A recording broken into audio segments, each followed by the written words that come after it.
Kumusta? Masaya kaming i-welcome kayo sa JW Broadcasting. Ngayon, sasamahan tayo ng co-host ko at kaibigan, si Don Gorton. Don, anong mga aabangan natin sa programa ngayong buwan? Gusto nating maging maayos ang itsura natin, pero posible kaya na sobra na yung pag-aalala natin sa itsura natin? Ikikwento sa atin ni Tony at Samantha ang natutunan nila tungkol dito. Maraming taon na ang nakalipas, may nakatulong kay Janice para maharap ang nakapanghihinang kalagayan niya. Makakasama natin siya sa bagong episode ng Kumusta na sila ngayon. At panghuli, mapapanood natin ang isang bagong series. Gagawin itong buhay na buhay ang mga karakter sa Biblia. Simulan na natin. Ito ang Setyembre 2023 na edisyon ng JW Broadcasting.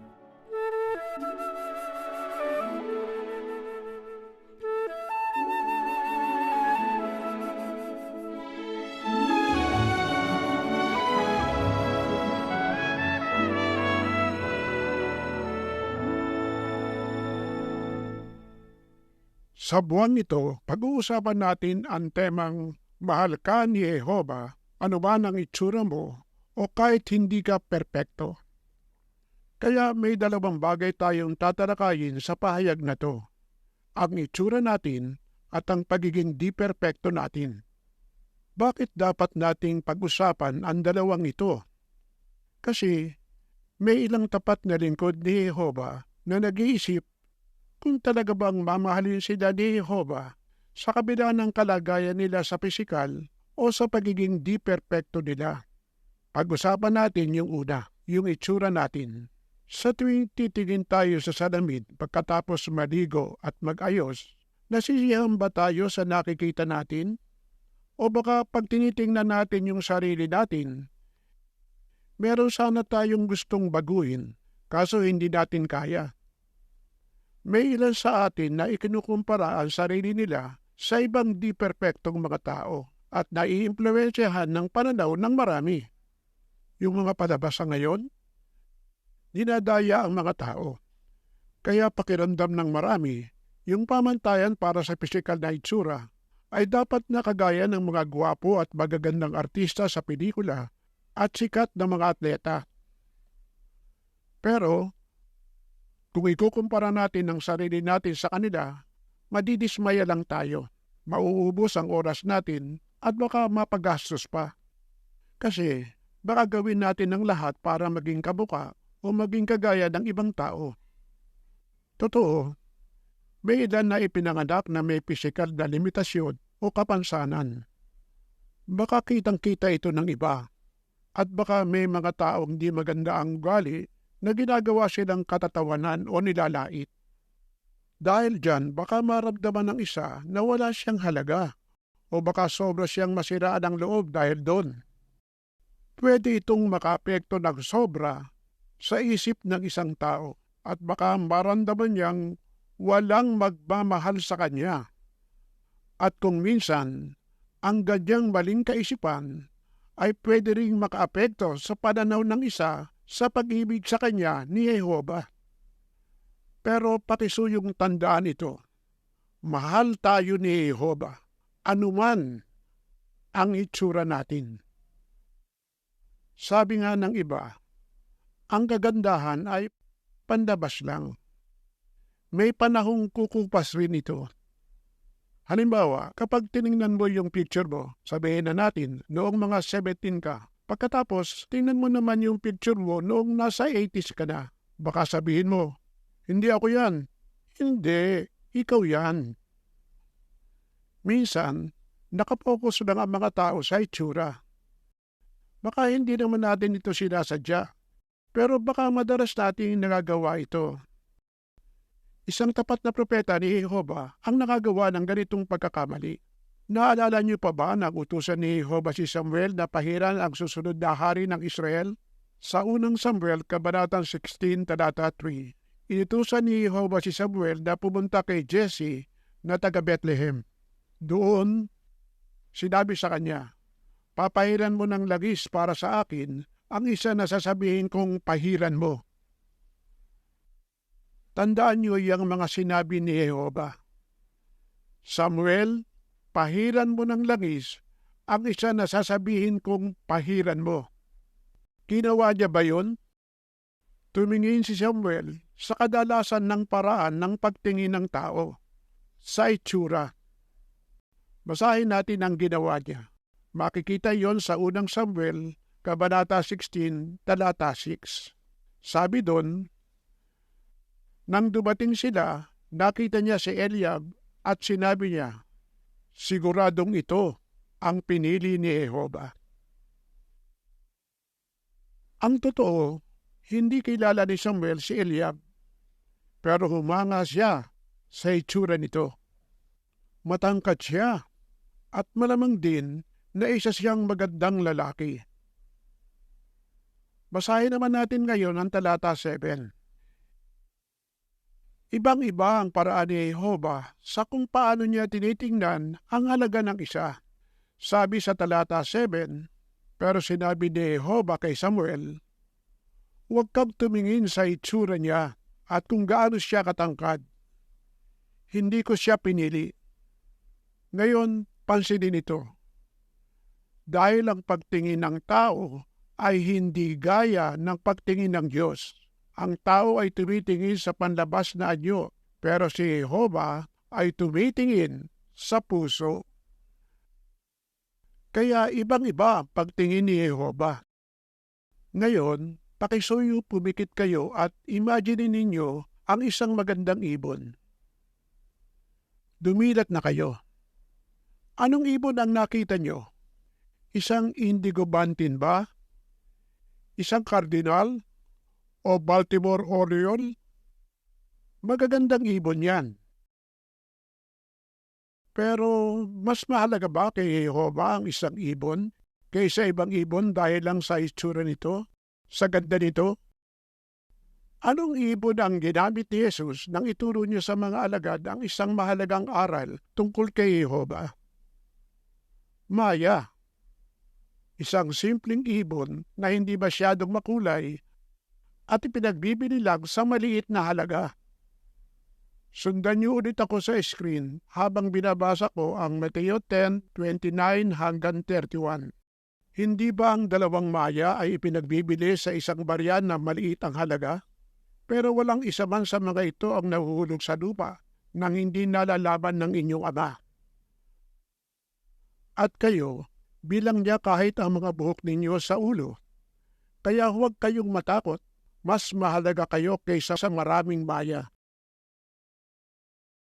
Ipinakita ni Jesus ang pananaw ni Jehovah sa lahat ng mga nag-alay ng sarili nila sa Diyos na Jehovah at nagsisikap na manatiling tapat sa Kanya.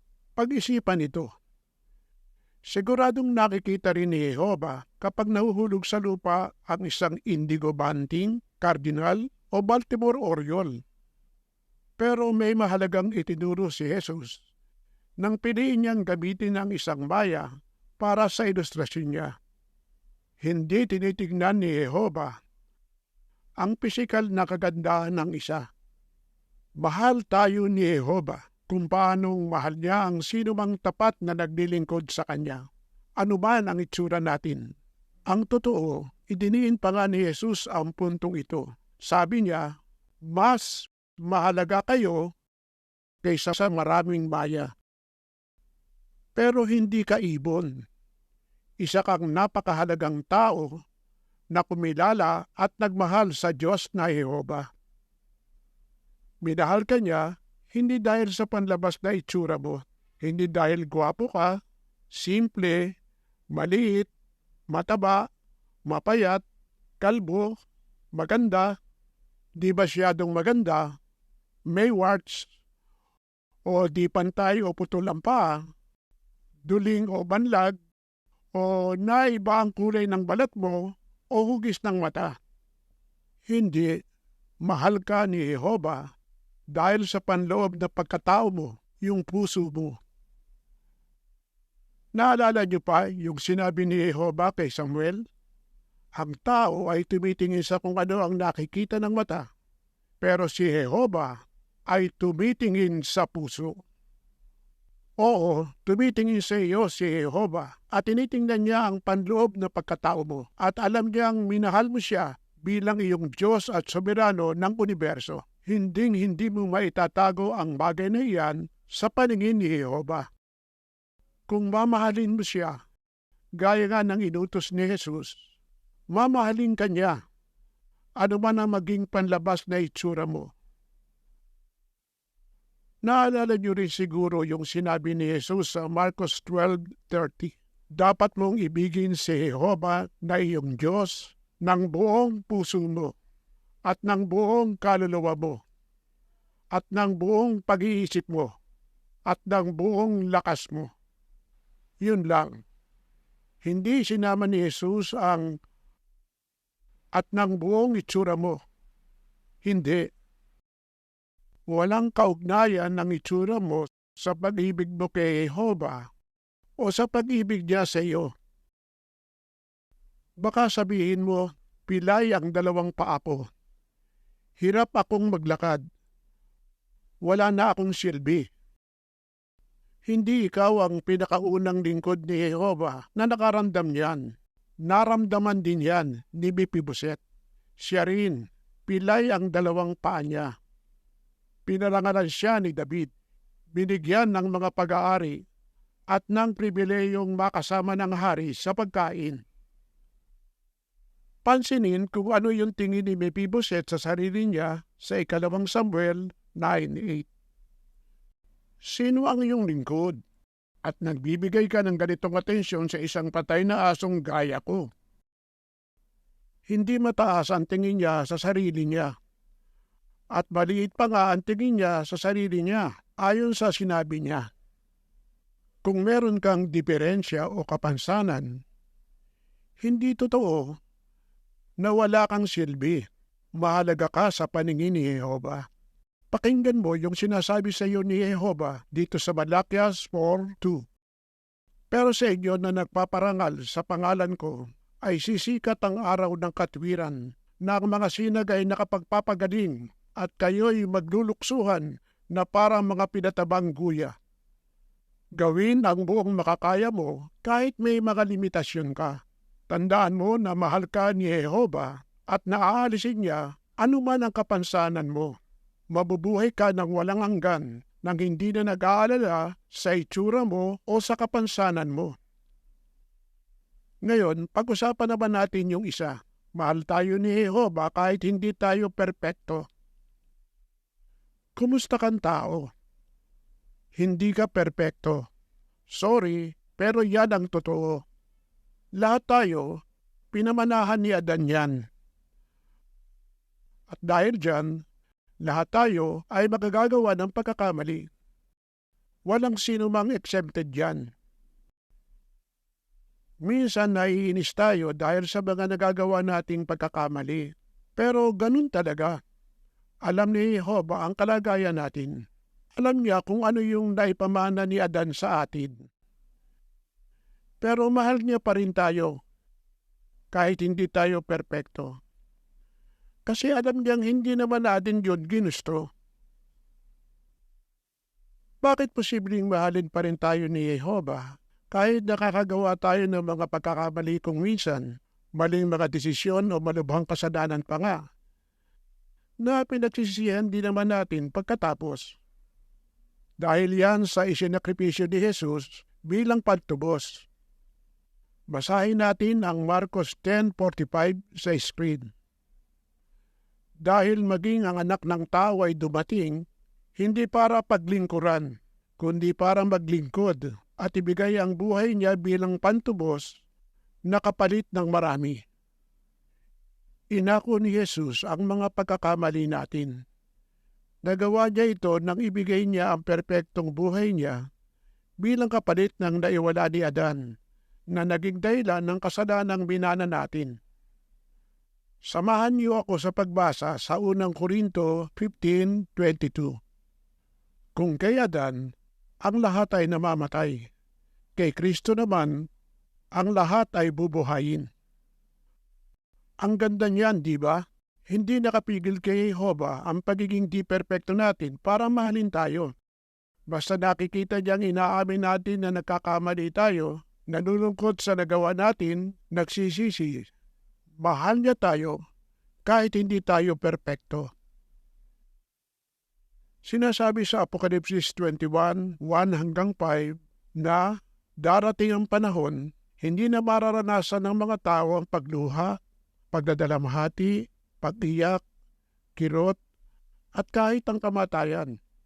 Ang lahat ng masasamang karanasang ito ay nararanasan natin dahil sa kasalanan ni Adan. Pero ang lahat ng ito ay mawawala na. Para sa mga masunuring tao, nangangahulugan ito na magiging perpekto na sila ulit, gaya ng kalagayang naranasan ng pinakaunang magulang natin sa Hardin ng Eden. Maipapakita na nila ang perpektong pananampalataya at pag-ibig. At lubusan nang mawawala ang kasalanan. Sa panahong iyon, hindi na sila magkakamali at perpekto na nilang masusunod ang pamantayan ng Diyos para sa mga tao. Nai-imagine niyo ba ang napakagandang panahong iyon? Pero siyempre, hindi naman ibig sabihin na perpekto na ang mga tao, wala nang pagkakaiba-iba. Ganyan kasi ang inaakala ng ilan. Halimbawa, yung mga hayop, bahagi sila ng perpektong paglalang ng Diyos at makikitang may pagkakaiba-iba sila. Punong-puno rin ng magkakaibang bagay ang perpektong planeta natin. May mga nagbabago at magkakasaluwat. Meron tayong makikita na simple lang, meron din komplikado. Merong ordinaryo lang at merong magarbo. May maasim, may matamis. May magaspang, may makinis. May damuhan, may kagubatan, mga bundok at mga lambak. Nariyan din ang sariwang hangin at tagsibol. Ang init ng tag-araw. Ang magagandang kulay sa panahon ng taglagas. At ang nakakahangang ganda ng bumabaksak na niyebe. Kaya ang mga perpektong tao ay magkakaiba pa rin. Magkakaiba pa rin ang personalidad, mga talento at mga kakayahan. Pero kahit magkakaiba tayo ng itsura, talento at personalidad, magiging perpekto na ang lahat. Sigurado, talagang napakaganda ng kalagayang iyon. Kaya tandaan, gaya ng mga napag-usapan natin mula sa Biblia, mahal ni Jehova ang bawat isa sa atin. Anuman ang itsura natin o di man tayo perpekto. Kaya bilang ganti sa kanila, mahalin sana natin ng lubusan si Jehova at ang anak niyang si Jesucristo. Salamat, Brother Herd, sa nakakapagpatibay ng mga paalalang yon. Gusto ng mga kabataan na maging maganda o gwapo, pero paano mo maiiwasang maging sobrang conscious sa itsura mo? Yan ang pag-uusapan sa episode natin ng Buhay ng Teenager.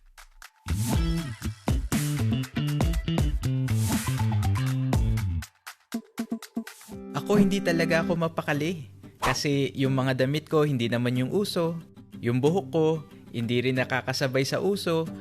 Pati yung mga sikat na sapatos wala ako. Hindi mo mamamalayan, na-addict ka na pala sa social media. Gustong-gusto mong makita kung ano yung uso, kung ano yung suot nila. Naiisip ko na dapat ganun din ako. Paano kaya ako magiging ganun? Pero ang laki ng naging kapalit dahil sa mga gusto kong yon. Yung itsura na ina-achieve ko, parang di na tama. Dahil doon, na-diagnose ako na may eating disorder. Dahil sa sobrang pag-aalala ko sa itsura ko, apektado na espiritualidad ko. Kapag nasa paglabas ako, o nasa pulong, o kahit pa nga nasa family worship, hindi ako makapag-focus. Iniisip ko na agad kung ano isusuot ko bukas. Napakalaking tulong ng mga magulang ko. Naglalaan sila ng panahon para pakinggan ako, kamustahin ako kung ano yung nangyayari sa akin, at hindi lang nila ginagawa yon pag family worship namin. Kinakausap nila ako ng casual lang kapag nasa kotse kami, nakaupo sa sofa, o habang nanonood ng TV. Kinakamusta ako ni Papa kung ano yung nangyari sa akin sa buong araw. Isang beses, kinausap ako ni Papa. May sinabi siyang 2 teksto sa akin. Yung unang Pedro 3 and 4, sabi doon, Ang inyong ganda ay huwag maging sa panlabas. Itinuturo niya na hindi tayo dapat mag-focus sa panlabas na itsura natin. At ang dahilan kung bakit? Kasi sinasabi ng Kawikaan 31:30 na pansamantala lang ang kagandahan. Kaya kahit magsikap tayo ng husto, ubusin man natin ang oras natin sa pagpapaganda o pagpapagwapo, lilipas at mawawala lang din yun. Isa sa nakatulong sa akin, binawasan ko yung oras ko sa social media. At nagbawas din ako ng panahon sa internet at pinigay ko yung oras na yon para kay Jehovah.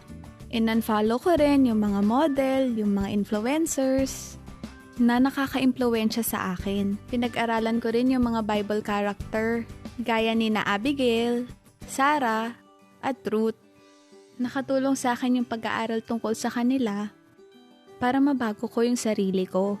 Maganda sila sa paningin ni Jehovah dahil sa mga katangian nila, kung paano sila makitungo sa iba, mga ugali nila, at yung katapatan nila kay Jehovah. Nang pag-isipan ko ang mga tekstong yun, meron akong na-realize.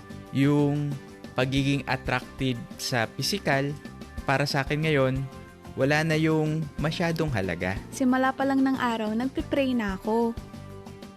Natutuhan ko na umasa kay Jehovah at palalimin yung mga panalangin ko. May ilang elder na talagang nakaklose ko. Naging best friend ko sila. Tinulungan ako ng mga elder na wag masyadong mag-focus sa sarili ko. Sa halip, dapat mag-focus ako kung paano ko makakatulong sa iba. Yung napapasaya mo si Jehovah kasi tinutulungan mo yung iba na makilala siya at gumagawa ka ng alagad. Yun yung nagpapasaya sa akin ngayon. At masaya ako na bilang pioneer, finally nakapag-PSS ako noong March 2021. Talagang pagpapala yon galing kay Jehovah. Sinikap ko na maging mas friendly, unahin ang iba, at maging laging available para sa kanila. At sinasabi ko sa inyo, talagang sulit na gawin niyon. Kasi nung ginawa ko yon, nakatanggap ako ng maraming pribileyo sa kongregasyon. Ang daming iba't ibang bagay yung nagawa ko sa organisasyon ni Jehovah. At higit sa lahat, naging masaya ako.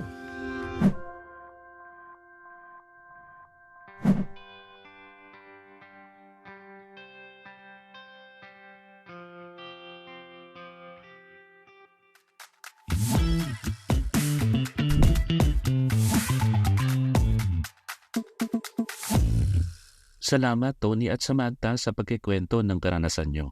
Ang kabaitan at kabutihan ay tutulong sa atin na maging masaya at maging malapit sa mga kaibigan natin at kay Jehovah. Sa isang pahayag sa morning worship, pinaliwanag ni Brother Turner na dahil sa mga katangiang to, nagiging maganda tayo sa paningin ni Jehovah, pero dahil din dito, nagiging mahalaga tayo sa Kanya. Sa tingin nyo, bakit tayo mahalaga kay Jehovah? Dahil ba sa mga kakayahan natin? Dahil ba matagal na tayong naglilingkod sa Kanya? O dahil sa atas natin sa Bethel? Buksan natin ang Biblia natin sa unang Pedro Kabanata 3. Dito, makikita natin yung sagot ni Jehovah sa tanong na yan. Unang Pedro Kabanata 3, talata 4. Kundi sa panloob na pagkatao o lihim na pagkatao ng puso. Ang tahimik at mahinahong espiritu ng mga palumuting hindi nasisira at napakahalaga sa paningin ng Diyos. Alam natin na kung titingnan natin yung konteksto ng unang Pedro Kabanata 3, mga Kristiyanong babae yung tinutukoy dito. Pero kung ang titingnan lang natin ay yung sinabi sa talata 4, na panloob o lihim na pagkatao ng puso, para yan sa ating lahat, brother man o sister, kasi tumutukoy yan sa buong pagkatao natin. Mga iniisip natin, paniniwala, at mga nararamdaman. Kaya nga nanalangin si David sa awit 51:10. Hiniling ni David kay Jehovah na dalisayin ang puso niya. Kasi yun ang tinitingnan ni Jehovah sa atin, yun ang sinusuri niya. Yan ang mahalaga para kay Jehovah. At yan ang pinagsisikapan nating lahat, maglingkod sa Kanya ng may ganyang puso. At ang maganda dito, kapag nakikita ni Jehovah na sinisikap nating maglingkod sa Kanya sa ganyang paraan, hindi lang tayo nagiging mahalaga sa Kanya. Ibibigay din ni Jehovah ang anumang kailangan natin sa anumang atas na meron tayo. Para patunayan to, tingnan natin at pag-usapan natin ngayon yung 3 pangyayari sa buhay ni David. Lahat ito'y may kaugnayan sa atas niya na makipagdigma. Simulan natin doon sa ulat sa unang Samuel, Kabanata 17. Noong napagpasyahan na si David yung lalaban kay Goliath, ipinasuot ni Saul yung kasuotang pandigma niya kay David. At hindi ba pribileyo yon, yung maisuot yung kasuotang pandigma ng hari? Pero tingnan ninyo yung gitnang bahagi ng talata 39. Nang isuot ito ni David, anong nangyari? Sinabi ni David kay Saul, "Di ko kayang lumaban na suot ang mga ito. Hindi po ako sanay." Kaya hinubad ni David ang mga iyon. Isang magandang kasuotang pandigma. Pero hindi sanay, si David na gamitin iyon. Hindi yun angkop sa laki niya o sa kalagayan niya noong panahong iyon. Pero napansin niyo ba? Hindi yun hinayaan ni David na makahadlang sa kanya. Sa halip, ginamit niya yung angkop sa kanya. Naghanap siya ng 5 makikinis na bato at sa tulong ni Jehovah, sobra-sobra na yon para magawa niya ang atas niya. Baka may mga kakilala tayong kapatid dito sa Bethel o sa field na nung una nag-aalangang mag-Bible study o kaya makibahagi sa iba't ibang anyo ng ministeryo. Baka iniisip kasi nila na hindi sila kagaya nung makaranasang mga pioneer. Pero sumulong sila at pinagpala sila ni Jehovah. Hindi nila hinayaang makahadlang yon sa kanila. Ginamit nila kung anong meron sila, yung pag-ibig nila kay Jehovah, yung kagustuhan nilang maglingkod at pinagpala sila ni Jehovah. Ang punto, wala man tayo ng makasagisag na kasuotang pandigma ng hari, wala man tayong mga karanasan o espesyal na pagsasanay na natanggap sa isang partikular na atas, hindi dapat makahadlang ang mga iyan sa pagsisikap nating paglingkuran si Jehovah. Gamitin natin yung angkop sa atin. At baka nga sa una, may mga panahong ang gamit lang natin ay yung makasagisag na makikinis na bato.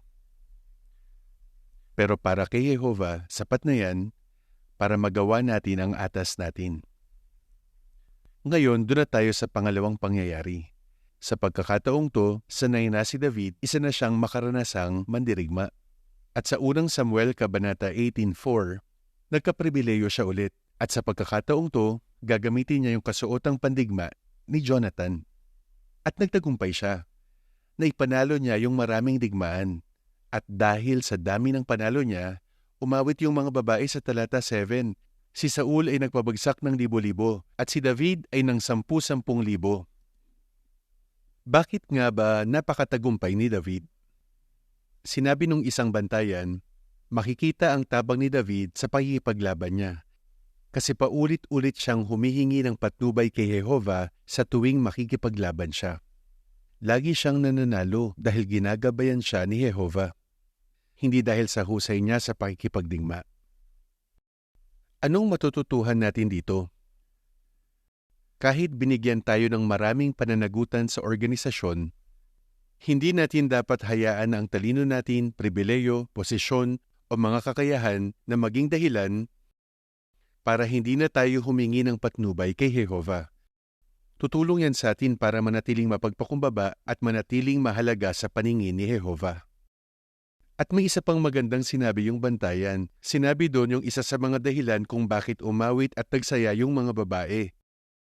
Kasi pinapatibay ni David yung mga lalaking kasama niya sa digmaan. Kaya maliwanag, maganda yung pakikisama ni David sa mga tauhan niya. Pinatibay niya sila at napalabas niya yung magagandang katangian nila. At bilang isang grupo, naipanalo nila ang maraming digmaan para kay Jehovah. Hindi ba magandang paalala yan sa mga ulo ng pamilya, sa mga elder sa kongregasyon, sa mga overseer natin dito sa Bethel?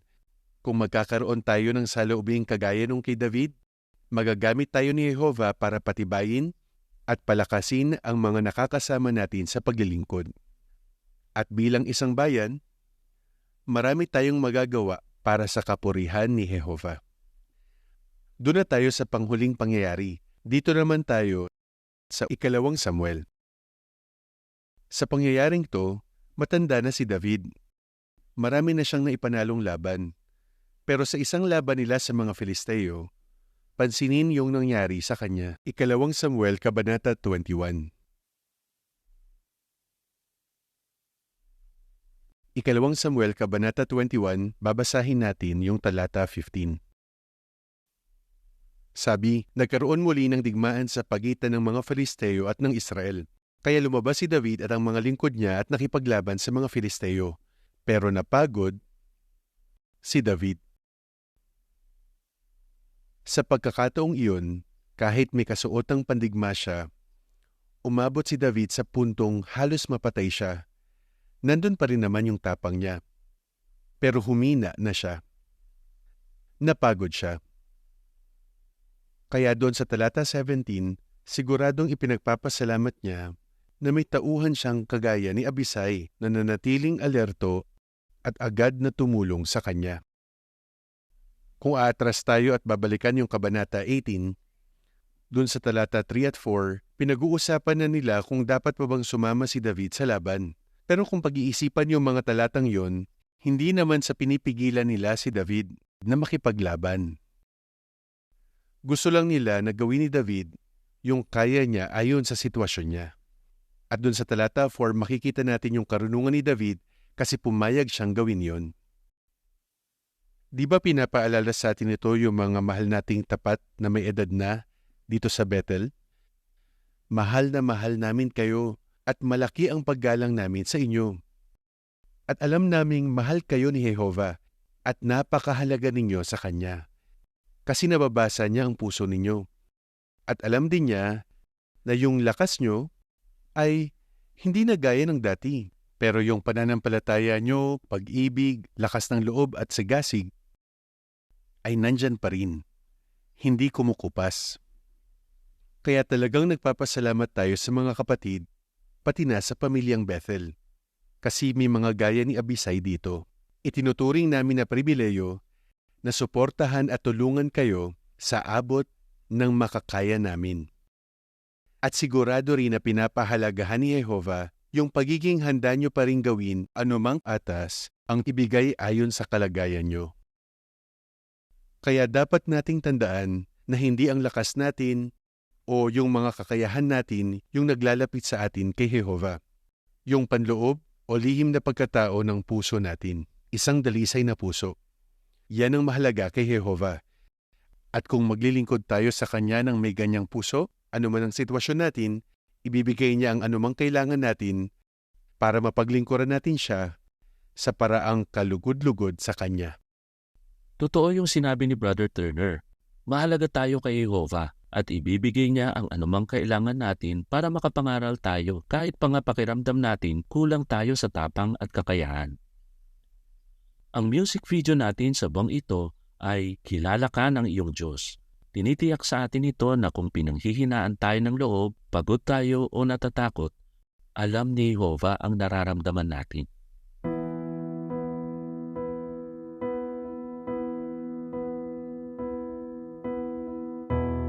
Lahat ng bagay ay alam ng Ama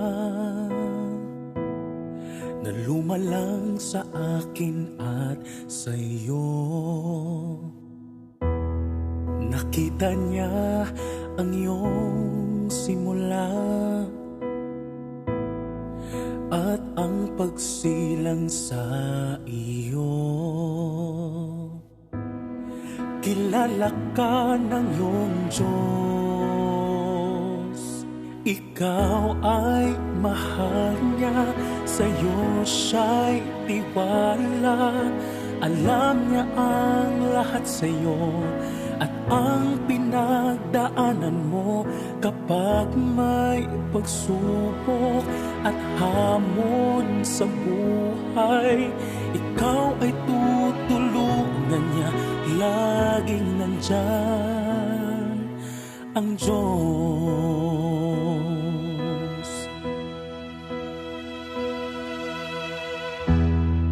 Kay Jehovah lagi mong hilingin, na puso mo'y patibayin niya. Ikaw ay laging may pag-asa. Siya ang iyong ama, mahal ka niya. Kilala ka ng iyong Diyos. Ikaw ay mahal niya, sa'yo siya'y tiwala. Alam niya ang lahat sa'yo at ang pinagdaanan mo. Kapag may pagsubok at hamon sa buhay, ikaw ay tutulungan niya. Laging nandyan ang Diyos.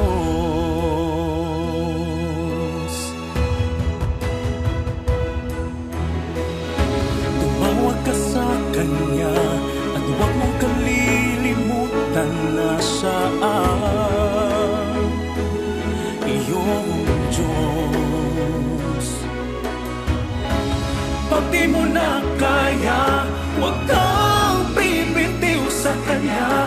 Makakayanan mo ang mga pagsubok mo. Ikaw ay mahal niya, sa'yo siya'y tiwala. Alam niya ang lahat sa'yo at ang pinagdaanan mo. Kapag may pagsubok at hamon sa buhay, ikaw ay tutulungan niya. Laging nandyan. Oh, ikaw ay mahal niya, sa'yo siya'y tiwala. Alam niya ang lahat sa'yo at ang pinagdaanan mo. Kapag may pagsubok at hamon sa buhay, ikaw ay tutulungan niya. Laging nandyan ang Diyos.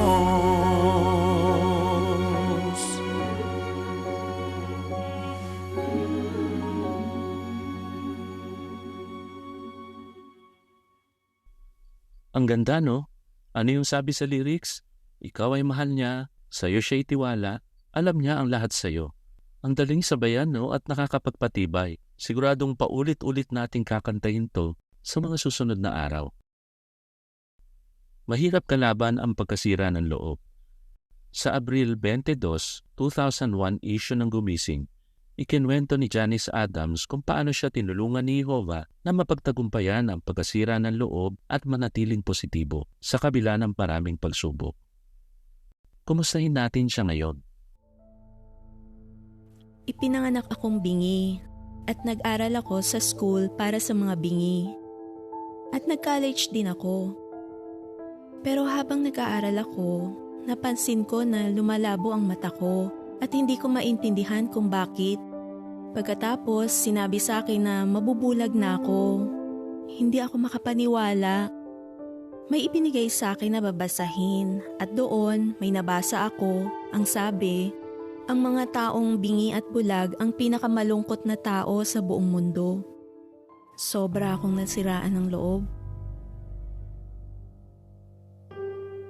Mahirap maging bingi at bulag. Kailangan kong matutuhan na mabuhay sa sarili ko.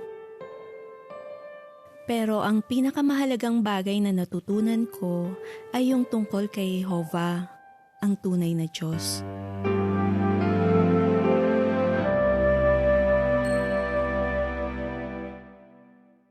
Iniisip ng ilang tao na kapag bingi at bulag ka, hindi ka makakapaglingkod kay Jehovah ng lubusan. Pero hindi totoo yan. Ikukwento ko sa inyo kung paano ako nakakapaglingkod. Ang ilan sa mga paraan na nakakatulong ako sa kongregasyon ay yung pagiging regular sa pagdalo sa pulong at yung pagiging regular sa ministeryo. Minsan, natutulungan ko rin yung iba na maging mas mahusay sa pagtuturo nila. Madalas din akong sumasama sa mga Bible study ng mga kapatid. Matagal na rin akong nagpa-pioneer at talagang na-enjoy ko yon. Sa loob ng maraming taon, nagkaroon kami ng asawa ko ng pagkakataon na mangaral sa maraming bansa. Sa ilang mga bansa, nagsisimula pa lang yung pangangaral sa mga bingi.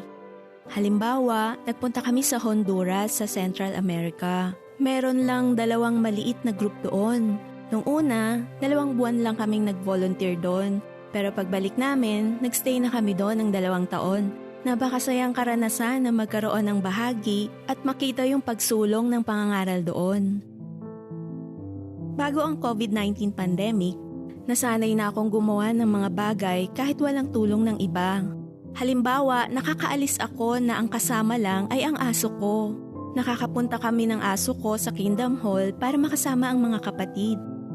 Pero biglang nag-COVID-19 pandemic, kaya na-lockdown ako sa bahay. Sobrang lungkot ko noon.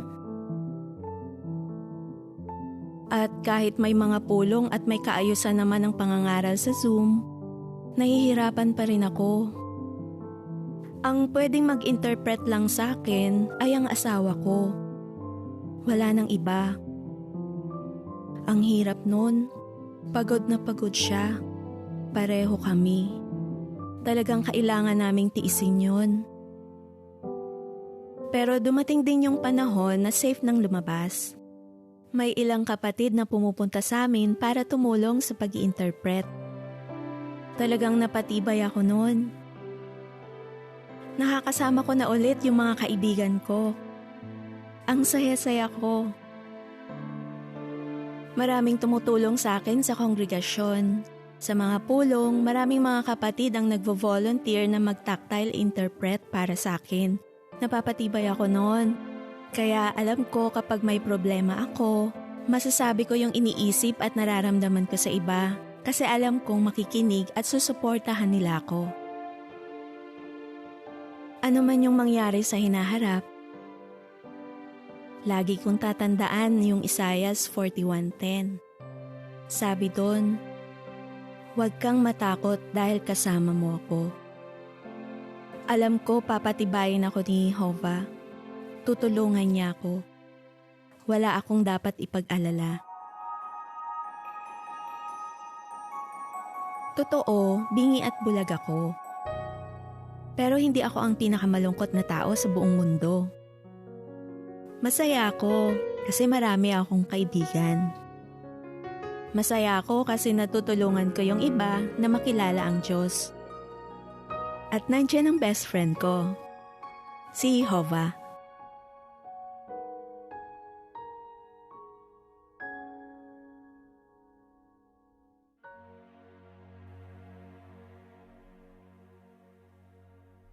Tumitibay din tayo kapag tinutularan natin ng pananampalataya ng mga kapatid gaya ni Janice at ng mga karakter sa Biblia na mahal si Jehovah. Kapag nagbabasa tayo ng Biblia, gusto nating ma-imagine kung anong klaseng buhay meron ng mga tapat na ito. Gusto nating makita ang nakita nila, marinig ang narinig nila, at maramdaman ang naramdaman nila.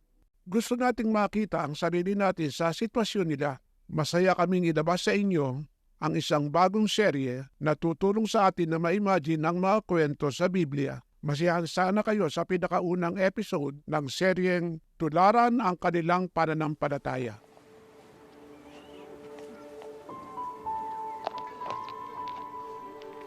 Abram, kakain na tayo. Tawagin mo na din ang lolo Sem mo. Sige po, Nay. Papunta na po. Bago tayo pumasok, Abram, tapusin ko muna yung kinukwento ko sa iyo.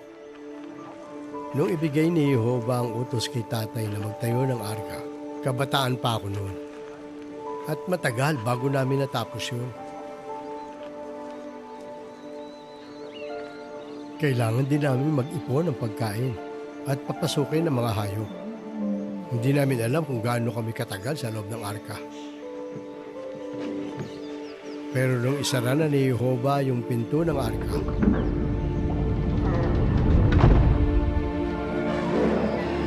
handa na kami.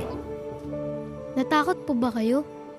Abram, alam kong bata ka pa, pero may mga nangyari na sa iyo na natakot ka, di ba? Mas matanda ako noon sa iyo, pero natakot pa rin ako. Nung itinatayo namin yung arka, Iniisip ng mga tao na nababaliw na kami. Pero gaya ng sinabi ni Jehovah, talagang nangyari ang baha.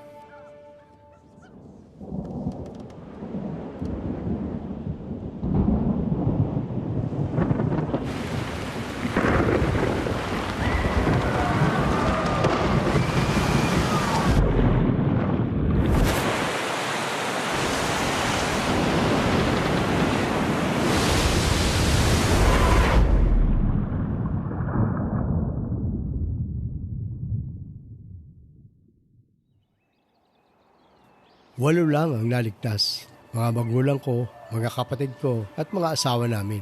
Kami ang buhay na patotoo na ang lahat ng sinasabi ni Jehovah ay nangyayari. Pagkatapos nun, nangako si Jehovah sa tatay ko na hindi na niya gagamitin ang baha para puksain ang mga tao. Oo, natakot ako, pero nagtiwala ako kay Jehovah. Kapag may sinabi si Jehovah na kahit kailan hindi pa natin nakita, may espesyal na katangian tayong kailangan para paniwalaan yun. Alam mo ba kung ano yun, Abram? Pananampalataya.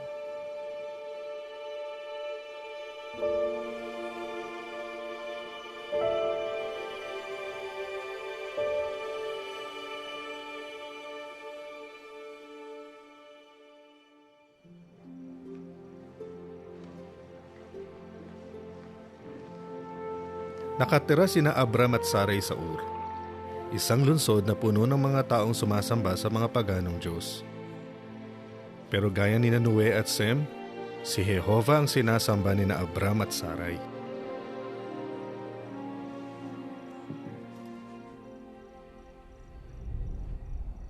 Abram,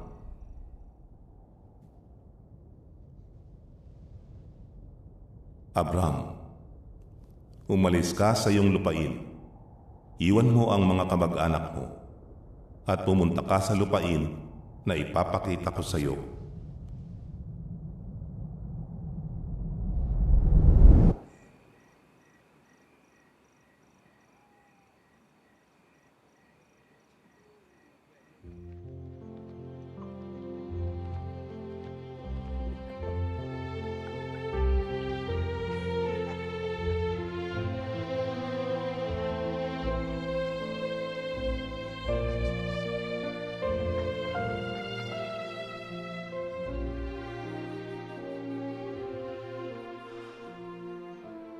Saan tayo titira doon?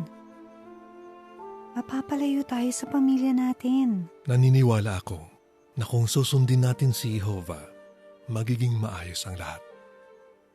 Tama. Saan man tayo tumira, lagi akong nasa tabi mo. Lahat kaya kong isakripisyo para sa Diyos na Jehovah. Alam ko, mahal. Iniwan ni na Abram at Sarai ang Ur. Nanatili sila sa Haran ng ilang panahon. Pero sinabi ni Jehovah kay Abram na patuloy na maglakbay. Hindi madaling tumira sa mga tolda. Pero unti-unti, nasanay na rin sina Abram at Sarai pati na mga kasama nila na magpalipat-lipat.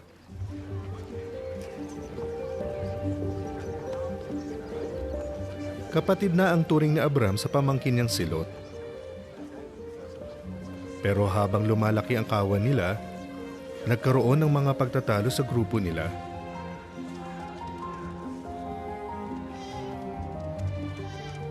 Pakisuyo, nakikiusap ako sa iyo, huwag tayong mag-away dahil magkapatid tayo. Makakabuti kung maghiwalay tayo. Pwede mong piliin ang anumang bahagi ng lupain na gusto mo. Kung pupunta ka sa kaliwa, pupunta ako sa kanan. Kaya kahit masakit ito para sa kanila, naghiwalay sila. Pinili ni Lot ang distrito ng Jordan. Nandun ang mga lungsod ng Sodoma at Gomora. Pagkaalis ni Lot, may pinangako si Jehovah kay Abram. Pakisuyo, mula sa kinaroroonan mo ay tumingin ka sa paligid mo. Sa hilaga, sa timog, sa silangan, at sa kanluran. Dahil ang lahat ng lupain na natatanaw mo ay ibibigay ko sa iyo at sa mga supling mo para maging pag-aari ninyo magpakailanman. At gagawin kong kasing dami ng mga butil ng alabok sa lupa ang mga supling mo.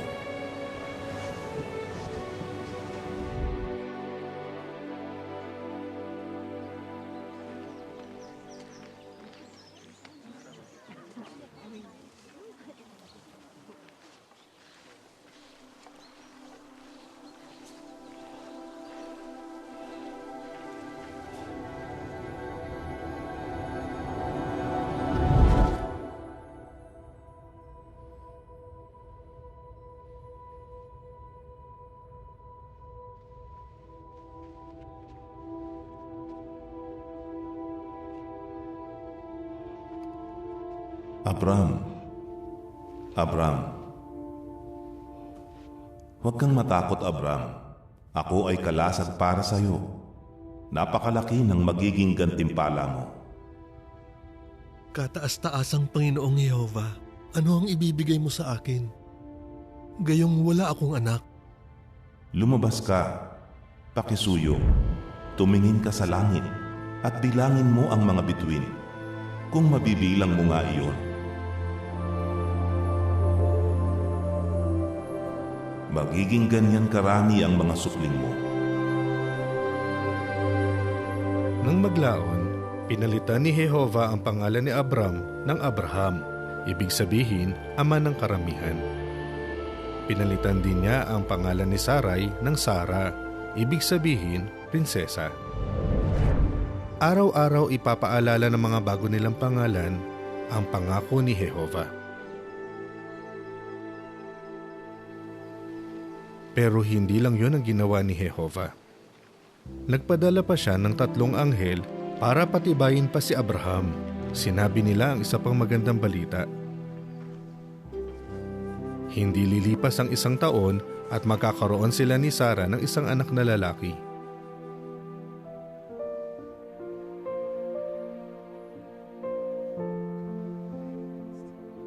Pero may iba pa silang binalita. Sa pamamagitan ng isa sa mga anghel, sinabi ni Jehova, napakalakas ng pagdaing laban sa Sodoma at Gomora at napakabigat ng kasalanan nila.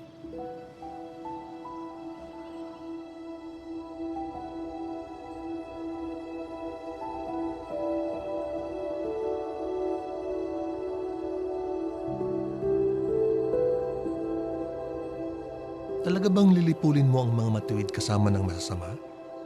Ipagpalagay ng may 50 matuwid sa lungsod. Lilipulin mo pa rin ba ang lungsod? At hindi ito patatawarin alang-alang sa 50 matuwid na naroon? Malayong mangyari na gawin mo iyan. Hindi ba gagawin ng hukom ng buong lupa kung ano ang tama? Kung may makita akong 50 matuwid sa lungsod ng Sodoma, patatawarin ko ang buong lungsod alang-alang sa kanila. O Jehova, nangahas akong makipag-usap sa iyo kahit na ako ay alabok at abo. Ipagpalagay ng magkulang ng 5 ang 50 matuwid. Wawasakin mo ba ang buong lungsod dahil sa 5? Alam ni Abraham na laging tama ang gagawin ng hukom ng buong lupa. Pero hindi sapat na alam lang niya ito. Dapat na magtiwala siya rito. Hindi ko yun wawasakin na alang-alang sa 20. Jehova, huwag ka sanang magalit, kundi hayaan mo ako magsalita ng minsan pa. Ipagpalagay ng 10 lang ang naroon. Hindi ko yun wawasakin na alang-alang sa 10.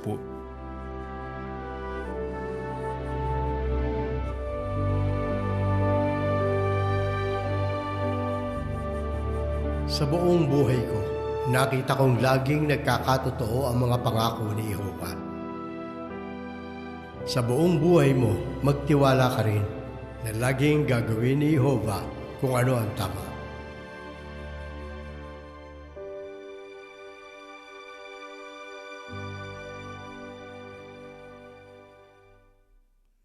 Gusto niyo bang makita yung bahagi 2 ng kwento ni Abraham? Ako din. Pero kailangan nating hintayin yung susunod na broadcasting. Kaya abangan nyo yun, ha? Naging paborito natin ang seryeng tularan ng kanilang pananampalataya na nasa bantayan simula pa noong 2008. Pero nitong mga nakaraan, makikita na natin iyon sa jw.org. Pansinin ang mga pananalitang ito na makikita sa introduksyon ng printed na edisyon. Totoong-totoo ba sila sa iyo? Isip-isipin ang iyong madarama kapag nakakwentuhan mo at higit ng nakilala ang mga taong gaya ni Noe, Abraham, Ruth, Elias, at Esther. Isipin ang maaaring maging impluwensya nila sa buhay mo, ang mahalagang payo at pampatibay na maibibigay nila. Pinapanalangin namin na makatulong sana sa iyo ang bagong seryeng ito para tumibay ang pananampalataya mo at maharap ang mga pagsubok. Siguradong nasiyahan tayo sa magandang programang to. Natutunan natin na mahal tayo ni Jehovah, ano man ang itsura natin o di man tayo perpekto. Basta naglilingkod tayo ng buong makakaya natin, maganda tayo sa paningin niya. Ipinaalala sa atin ng episode ng buhay ng teenager na kung magpapa-impluwensya tayo sa sanglibutan at tutularan ng kanilang pamantayan sa kagandahan, bababa lang ang tingin natin sa sarili natin. Pero kung magpo-focus tayo sa mga katangiang pinapahalagahan ni Jehovah, magiging tunay na masaya tayo.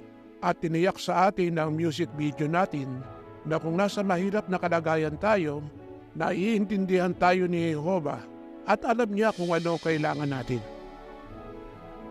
Salamat, Brother Herd. At ipaabot niyo po sana ang pasasalamat namin sa lupong tagapamahala para sa bagong seryeng iyon. Ang video postcard natin sa buwang ito ay mula sa isang napakagandang bansa na may magagandang tanawin, ang Japan. Sa pinakamalaking isla ng Japan, ang Honshu, makikita natin ang rehiyon ng Tohoku. Kilala ito sa mga hot spring, makakapal na yelo kapag winter, masasarap na pagkain gawa sa bigas, at sariwang mga seafood. Nakaharap sa Pacific Ocean ang napakagandang Sanrico Coast. Mga granite cliff ito na pazigzag na may habang mahigit 250 kilometro. Ang ilan ay may taas na 200 metro mula sa dagat. Pwedeng sumakay ang mga turista sa Sanrico Railway para makita ang magandang tanawing ito. At para doon sa mga gustong ma-enjoy ang tanawin habang naglalakad, pwedeng lakarin ang mahigit 1,000 kilometrong Michinoku Coastal Trail na nagsisimula sa Aomori Prefecture hanggang sa Fukushima Prefecture. Sa Fukushima nangyari ang trahedya dahil sa nuklear. Nangyari ito pagkatapos ng isang napakalakas na lindol at tsunami noong Marso 2011. Libo-libo ang namatayan, nawalan ng bahay at ng kabuhayan. Dahil dito, nagdusa ang buong bansa. May 155 na kongregasyon ang nasa lugar kung saan nangyari ang tsunami. Kahit na mahirap ang kalagayan doon, 277 na elder ang pumunta doon para patibayin at tulungan ng mga kongregasyon. Gustong-gusto ng mga kapatid nating Japanese na patibayin ang isa't isa at gustong-gusto rin nilang maipagpatuloy ang pangangaral. Kaya isang buwan lang, pinapangaral na ng mga mamamahayag ang pag-asang nasa Biblia sa mga kapitbahay nila. Kinontak din nila ang maraming inactive na nagsimula na ulit sumama sa kongregasyon. Pagkalipas ng 12 taon, patuloy pa rin hinahanap ng bayan ng Diyos ang tulad-tupang mga tao. Bisitahin natin ang 3 kongregasyon sa Sanrico. Ang bilang ng mga mamamahayag sa bawat kongregasyong ito ay wala pang 60, pero nagbibigay sila ng malakas na sigaw ng papuri kay Jehovah. Malaki ang naging epekto ng tsunami at ng iba pang mga trahedyang tinulot noon sa mga tao sa teritoryo. Napag-isip-isip ng mga tao na mas mahalaga ang espiritual na mga bagay kaysa sa mga bagay na nakikita. Ginagawa ng mga kapatid ang buong makakaya nila para tulungan ang mga taong naghahanap ng pag-asa. Mula nung nangyari yung trahedya noong 2011, 20 Bible study ang nag-alay na kay Jehovah at nabautismohan. Ipinapaabot ng Kamaishi, Ufunato at Rikosentaka Congregation ang kanilang pag-ibig at pagbati. Mula sa World Headquarters ng mga Saksi ni Jehovah, ito ang JW Broadcasting.